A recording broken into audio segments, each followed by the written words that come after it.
Hello बच्चों। देखिए, ये हम लोग टॉपिक स्टार्ट कर रहे हैं जेई मीन्स एडवांस के लिए। और टॉपिक की पहला कॉन्सेप्ट लेंगे इनइक्वालिटीज बेस्ड प्रॉब्लम। देखिए बच्चों, 1/x इज ग्रेटर देन 1, ये क्वेश्चन मुझे सॉर्ट आउट कर रहा है। तो इसमें नॉर्मली मैंने जब बच्चों से पूछता हूँ तो कई बच्चे इसका आंसर सिंपली इस तरह से देते हैं।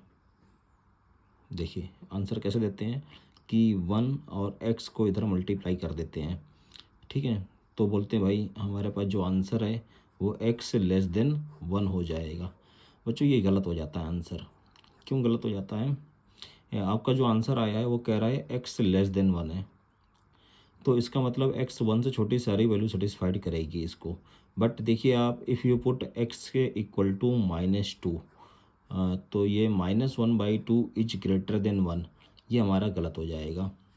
दूसरी बात है, मिस्टेक क्या है इसमें? भाई आपने क्रॉस मल्टीप्लाई कर दिया, इस x को आपने इधर मल्टीप्लाई कर दिया। बट इनइक्वालिटी में क्या आप क्रॉस मल्टीप्लाई कर सकते हैं? तो इनइक्वालिटी में हम क्रॉस मल्टीप्लाई तभी कर सकते हैं व्हेन वेरिएबल क्या हो भाई, हमारे पास पॉजिटिव हो। पॉजिटिव हो या कोई भी नंबर जब पॉजिटिव होता है तो हम उसका क्रॉस मल्टीप्लाई कर पाते हैं।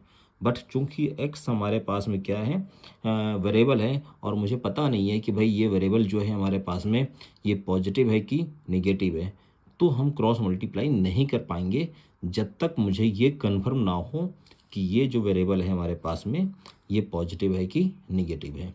तो अगर इस बात का ध्यान नहीं देंगे और डायरेक्टली क्रॉस मल्टीप्लाई कर देंगे तो बच्चों आंसर इस तरह से गलत हो जाएगा। ठीक है, तो फिर what is the right step to solve this problem? Simple सा है, इस 1 को आप इधर ले आइए ऐसे, 1/x -1 is greater then 0, 1 -x/x is greater then 0। और सुनिए, जब इनइक्वालिटी सॉल्व हम करने जा रहे होते हैं तो हम ध्यान देंगे ये जो x का कोफिशिएंट है ना, ये हमेशा क्या होना चाहिए? पॉजिटिव होना चाहिए। इनइक्वालिटी के कॉन्सेप्ट को सॉल्व करने के लिए हम x के कोफिशिएंट को क्या बनाते हैं? पॉजिटिव बनाते हैं।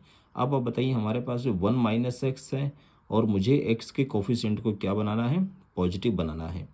तो हम इसमें क्या करेंगे? -1 से मल्टीप्लाई कर देंगे। तो जब -1 से मल्टीप्लाई करेंगे तो ये हो जाएगा x -1 और डिवाइड बाई x, मतलब माइनस साइन से मल्टीप्लाई किया या -1 से मल्टीप्लाई किया पूरी इनइक्वालिटी में, तो ये जो नेगेटिव x था ये पॉजिटिव x हो गया और पॉजिटिव 1 -1 हो गया। अच्छा, जब निगेटिव नंबर से इनइक्वालिटी मल्टीप्लाई करते हैं बच्चों तो इनइक्वालिटी का साइन बदल जाता है। जब भी किसी निगेटिव नंबर से मल्टीप्लाई करेंगे, एग्जाम्पल देखिए, 2 is greater than 1, if you multiply by -1 then -2, ये -1, ये जो ग्रेटर देन का साइन है ये क्या हो जाएगा? Less than. तो फाइनली ये जो ग्रेटर देन का साइन है -1 से मल्टीप्लाई करने से ये साइन हमारा क्या हो गया? Less than 0। अब इसको हैंडल कैसे करेंगे? इसमें जैसे एक ब्रैकेट आपने ये देखा है, एक फैक्टर ये है x -1, दूसरा फैक्टर है x। हम दोनों का क्रिटिकल पॉइंट लिखेंगे। क्रिटिकल पॉइंट मतलब सिंपल भाषा में वो पॉइंट लिखेंगे जिस पर ये फैक्टर क्या हो रहा है? 0 हो रहा होता है। जैसे x -1 कहाँ पर 0 हो रहा है? तो आप बताएंगे x -1 तो भाई हमारा x बराबर 1 पर 0 हो रहा है। अच्छा, मैं आपसे बात करूं भाई, x कहाँ पर 0 हो रहा है? तो x बराबर 0 0 पर हो रहा है। ठीक है, अच्छा भाई, तो यहाँ देखिए नंबर लाइन बनाइए, इसको सॉल्व करेंगे तो ये 1 पर 0 हो रहा है तो इसका 0 1 है, और इसका कितना 0 है? 0 है, तो 0 पहले आता है 1 बाद में आता है। फिर ऐसे लिख लेंगे, पहले 0 आता है 0 लिखेंगे, फिर 1 आता है 1 लिखेंगे। फिर ऐसे डायग्राम बना सकते हैं, ब्लॉक बना सकते हैं, ऐसे ऐसे भी बनाते हैं कुछ लोग, ऐसे भी बनाते हैं बच्चों, ऐसे। और चाहो तो आप ना भी बनाओ तो ऐसे ही लिखा रहने दो। इधर आप तीनों में कोई भी चूज कर सकते हैं। हमेशा राइट साइड से स्टार्ट करेंगे, हमेशा प्लस साइन से, प्लस राइट साइड से। फिर ये सेकंड वाला माइनस माइनस प्लस प्लस। अगर आप ऐसे चलेंगे तो plus minus plus, plus minus plus, plus minus plus. अब आप कोई भी चूज़ करिए। इसके बाद आप देखेंगे ये जो निगेटिव साइन, ये लेस देन साइन है, मतलब ये पूछ रहा है जो ये टोटल वैल्यू है ये लेस देन जीरो कब होगी, मतलब ये टोटल वैल्यू क्या होगी, लेस देन जीरो हमारे पास में कब होगी। तो लेस देन जब पूछा जाए, ये लेस देन का साइन पूछा जाए तो हम निगेटिव पोर्शन सेलेक्ट करेंगे। कौन सा पोर्शन, निगेटिव पोर्शन। तो बच्चों निगेटिव पोर्शन कितना है, देखिए निगेटिव पोर्शन है 0 और 1 के बीच में, 0 और 1 के बीच में। तो इसका मतलब ये हुआ, तो हमारा जो वेरिएबल है वो 0 और 1 के बीच में है। मतलब आपसे पूछा जाएगा x का मान बताइए, तो x का मान किसके बीच में हो जाएगा, 0 और 1 के बीच में।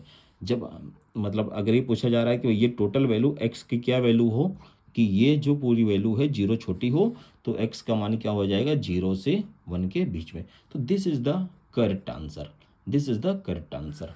अब देखिए अब इसको थोड़ा सा जल्दी देखते हैं। सपोज एक क्वेश्चन दिया हुआ है 1/x-1 is greater than 2, we want to solve this. तो सिंपल सा 2 इधर लाएंगे, -2 इज ग्रेटर देन 0, ठीक है। और उसके बाद एलसीएम लेंगे, 1 - 2x + 2/x-1 is greater then 0। 2 + 1 कितना हो जाएगा, 3 - 2x/x-1 इज ग्रेटर देन 0। फिर देखिए बच्चों ये x का जो कोफिशिएंट है ये निगेटिव है, मुझे पॉजिटिव बनाने के लिए -1 से मल्टीप्लाई करिए, तो ये हो जाएगा 2x और ये -3 डिवाइडेड बाई x-1, ठीक है। ये अब जब माइनस साइन से मल्टीप्लाई किया है तो ये ग्रेटर देन साइन क्या हो जाएगा, लेस देन बच्चों। और इसको सॉल्व करने के लिए फिर वही बात, इसका क्रिटिकल पॉइंट बोलो या जीरोज बोलो, 2x - 3 बराबर 0 कब हो रहा है, x बराबर 3/2 पे। x - 1 0 कब हो रहा है, x बराबर 1 पे। तो नंबर लाइन बनाएंगे, 1.1 है, दूसरा हमारा 3/2 है। 1.1 है, दूसरा 3/2 है।